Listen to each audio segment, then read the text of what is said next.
organise le rassemblement de véhicules anciens et de bourses d'échange pour financer une saison de rallye en partie. On est une bande de bénévoles et copains à la base.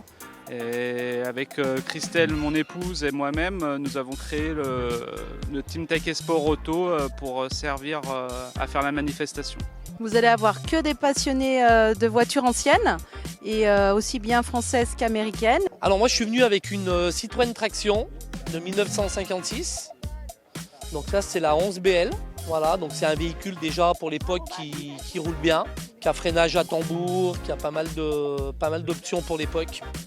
Alors la porte qui s'ouvre dans l'autre sens, tout à fait. Vous avez sur l'arrière une grande banquette. On peut aller jusqu'à 4 personnes. Donc c'est vrai que c'est vraiment la familiale déjà de l'époque. Après au niveau de la conduite, c'est vrai qu'il y a là les vitesses qui sont directement au tableau avec 1, 2, 3. Et là c'est le coffre, tout à fait. Le coffre avec la roue de secours qui est à l'intérieur. Donc il avait déjà un petit coffre important. En fait, moi je suis un passionné de voitures anciennes, j'en ai déjà plusieurs. C'est vrai que je suis un peu à fond dans tout ce qui est voitures anciennes. Et c'est vrai que j'ai acquéri cette voiture, ça va faire maintenant 3 ans. Donc elle n'était pas dans cet état, hein. Donc je l'ai pas mal rénovée au niveau de la carrosserie, au niveau du moteur, boîte à vitesse.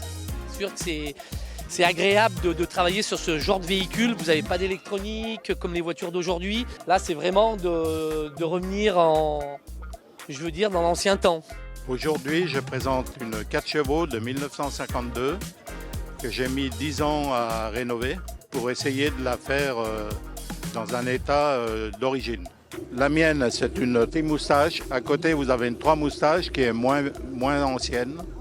On a tout refait l'intérieur. Ça se conduit très bien, mais il faut être très prudent parce qu'on n'a pas les freins d'une voiture moderne. Et l'avant part assez facilement. Comme le moteur est derrière, le poids est derrière. Là, c'est pour mettre les phares. Ça, c'est pour mettre les clignotants. Autrement, vous avez le compteur ici. Le levier de vitesse qui n'est pas très grand. Donc, c'est une ID 19.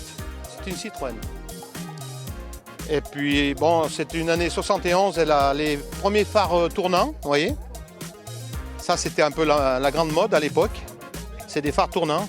Avec la direction, ils tournent. Oui. Ben, c'est une voiture à suspension hydraulique. Ça veut dire que quand vous la mettez en route, elle se met dans une certaine position. Et après, même les dodanes, elle ne sait pas ce que c'est. Hein. Vous passez tranquille les trottoirs, tout ce que vous voulez. C'est un peu...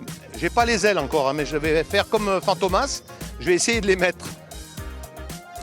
Donc, vous voyez, à l'intérieur, bon, ben, donc là, le levier de vitesse, vous avez. Ça, c'est les 3 cadrans, parce que c'est le nouveau tableau de bord, déjà.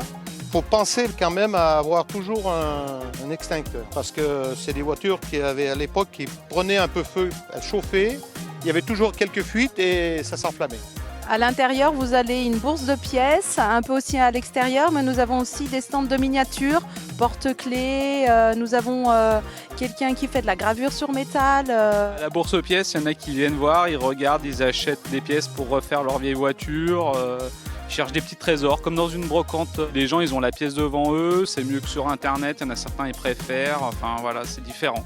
On remercie tous les bénévoles qui sont avec nous et sans eux, rien ne pourrait se passer.